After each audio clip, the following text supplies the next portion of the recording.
Parenthood is a time of so much change for you and your baby. A little reliable information can go a long way towards making this new life a good life. I'm Jessica Rolfe, and this is My New Life, a Lovevery podcast.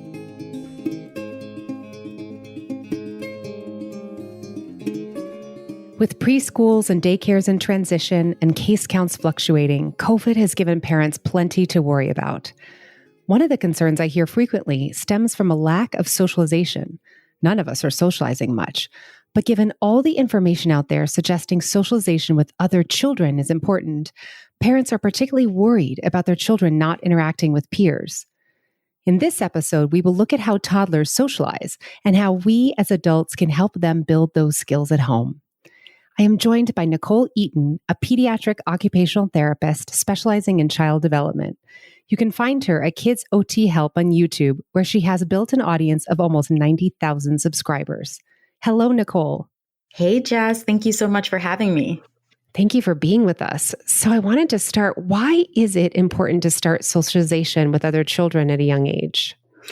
Well, it's interesting. So I will say generally, it's important for children to be socializing because this is how they take in their entire world outside of the family unit, right? They have opportunities to witness and learn important skills like listening and boundaries and emotional regulation. But also, I think it's important to keep in mind that a lot of that socialization with other children doesn't typically happen until much older than we think. So a 1 and a 2-year-old isn't doing the same quote unquote socialization as a 3, 4, and 5-year-old. So a 1-year-old, let's talk about some of the things that are coming online for them socially. So they're starting to engage with some basic communication skills. So they are indicating what they desire by pointing. Maybe they have some words for some items like water, cup, hug, up. But they're also very, very attached to parents and their immediate family members. And so in terms of interacting with other children, that is just not quite where they're at developmentally.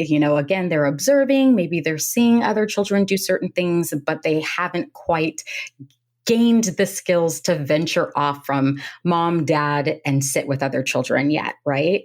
And around 2 years old, you'll kind of start to see parallel play come online. And that's where your child's able to sit next to another child of a similar age and engage with a toy or an item that they're interested in. But you're not yet seeing the back and forth between the two kiddos in terms of language or acknowledging what the other child is doing. So they're very much attached to, the things that they're engaging with and their immediate family members, familiar faces, grandparents, and such. Yeah, that makes me feel so much better with this COVID situation, that kids are not actually really engaging in this kind of deep play, that there's these different stages and we don't see that kind of deeper play until, later. So can you tell me a little bit more about with music and tumbling classes and, kind of like we used to do all this stuff, we go out and about, there is learning that's happening around turn taking and engaging with others. How can we as parents simulate that kind of learning at home? I love that. I think it's such a great question. And, there's so many different ways that we can facilitate those foundational skills with our kiddos at home, right? So you talked about turn taking. What are daily activities you're doing at home that you can incorporate turn taking? So if you're making a smoothie with your kiddo, the two of you are at the blender together and, you're narrating the process and saying, okay, I'm going to put a piece of banana in and now it's your turn to put a piece of banana in. Or, turn taking in music selection. That was something we did a lot with my son, Kai, when he started to enjoy music and dance. It was like mom's turn to pick a song and then he would pick a song. So, incorporating turn taking and just the things you would do on a day-to-day basis with your kiddo is still a great way to facilitate these skills. So they're prepared when they are older and are out interacting with kiddos their age. So when children are in preschool or daycare, they learn like that others may view the world differently from them, usually like through disagreements. Yes. What can we do to impart that lesson, when the playgrounds are closed? I think books are huge, right? Because it's a way with right now not getting the actual experience. If you do have an older kiddo and they're in preschool or daycare where they would have this like immediate experience with other kiddos and they're seeing how other kiddos interact with the world. Reading stories is a great close second, because they're getting to see how, Jimmy had to share with Tom on the playground and didn't want to, or take turns, whatever it is. So it helps them understand a concept without having that firsthand experience, which for a lot of parents is second best right now. I love hearing that we as adults can actually play a part in our children's learning about turn taking and then eventually sharing, that it doesn't have to be with a peer. So I have a question about grandparents and being able to connect with other family members over Zoom or FaceTime. Can important socialization be learned that way with other adults in a child's life? And also, I have this burning question about technology exposure. So is it the same to Zoom a grandparent as it is to, or FaceTime a grandparent as it is to watch a show or to, play a game? Yeah, absolutely. So, what's really important, I think, about the opportunity to stay connected with family members like grandparents, aunts, cousins via Zoom is that we're still getting those beautiful facial expressions and, language opportunities being connected through the screen, right? And that's so much different than watching a television show that, is rapidly flashing different images at such a fast pace. It's like a real-time conversation with grandpa or grandma, and you're getting to see how they react and respond to the things that you're doing. If you need a moment to do something, do not be afraid to call up grandma or grandpa on Zoom and have like a little social hour, a little social 20-minute get together, because it is a great opportunity for your kiddo to have socialization with different people. And it does not have the negative impact that watching, say, a television show or a movie might have on our younger kiddos, like our 1 and our 2-year-olds. My parents have been so important during this time for us as like extra babysitters. It's surprising, but B will like shut the door to her room and say, "I'm having time with grandma," and she'll, next thing you know, I'll come in later and her room is just destroyed. She's shown my mom everything in her room. My mom is patiently sitting there, like listening. She'll sometimes read a book to her, but it's actually been so sweet. It's like their relationship is almost richer in a way because they have this way, in kind of an easier way to daily interact, as opposed to all the activities and all the things that kind of keep us busy and away from really connecting. I think everyone cherishes this time so much more too.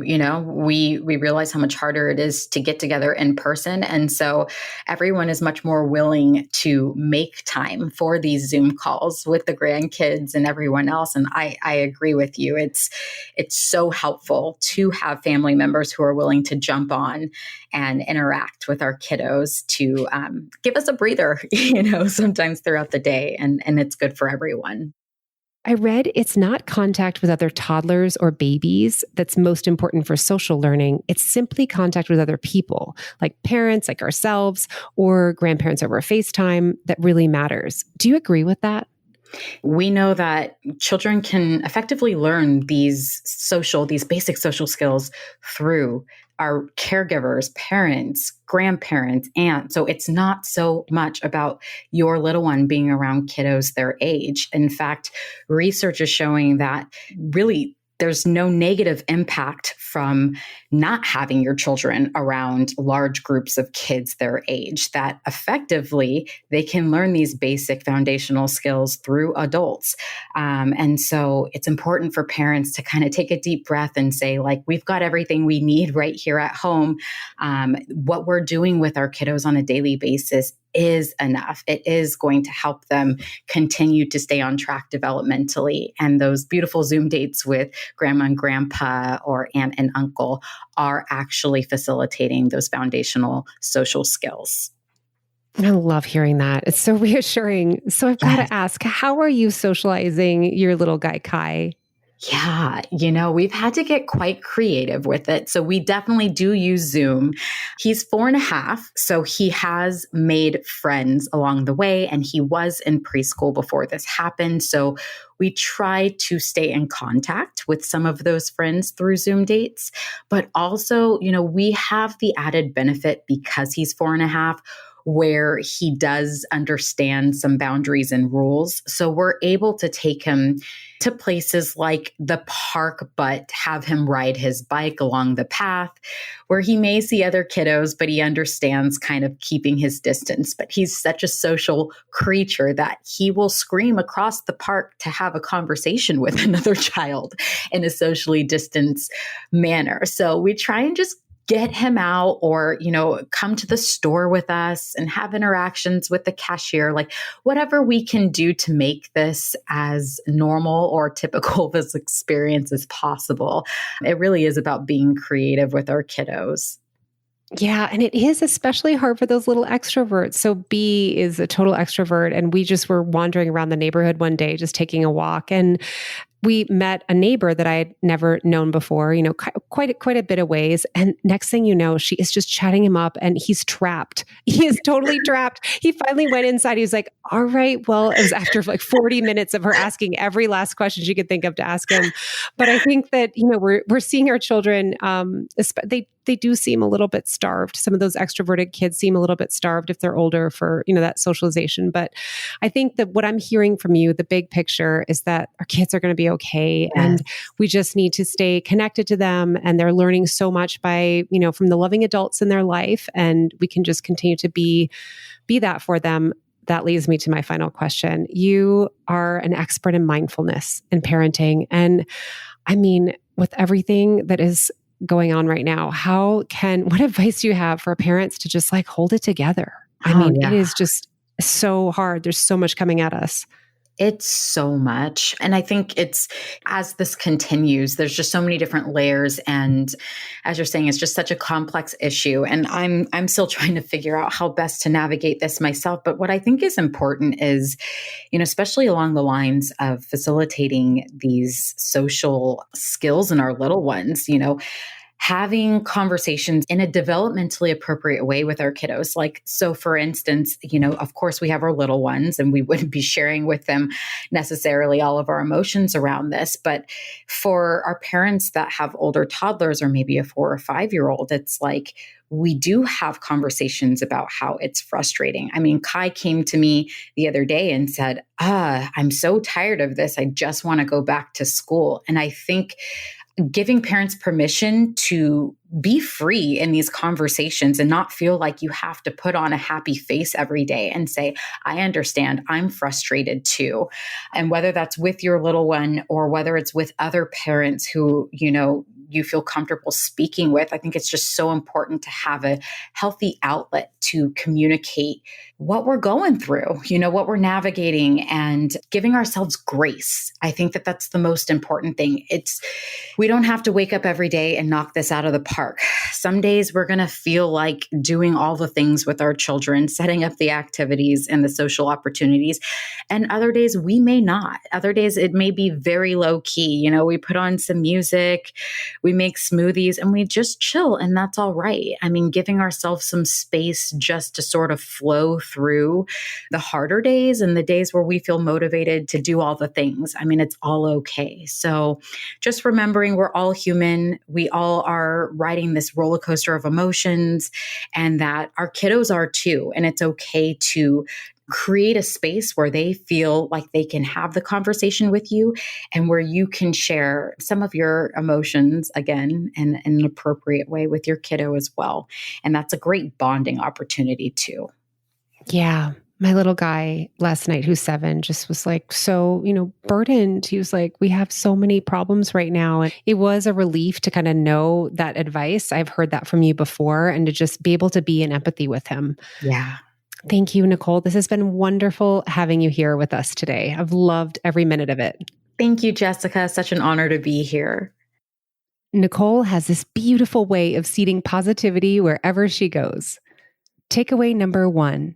Turn taking is a skill that comes online earlier than sharing, a more complex collaborative process that children generally pick up around age 4. Practice taking turns with your toddler when engaged in everyday activities like combining ingredients in the kitchen, sorting laundry, or playing games. Takeaway number 2, use books to expose your child to different perspectives and backgrounds. Talk about why the character might be feeling or acting in a particular way. Stories are a great substitute for the kind of diversity of opinions your toddler might encounter at preschool or daycare. Takeaway number 3. Because your toddler is receiving a response from the person on the other end of the Zoom call, these virtual interactions are much like face-to-face ones. This exchange, something scientists like to call serve and return, is crucial for language development. This is one type of screen time you can feel good about. You can find more information on the skills your child is developing at every stage on the Lovevery blog at lovevery.com. Find Nekole at Kids OT Help on YouTube.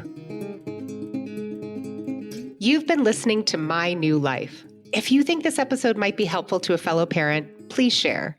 And if you'd like to learn more about the topics discussed in today's show, head over to lovevery.com. That's LOVEVERY.com.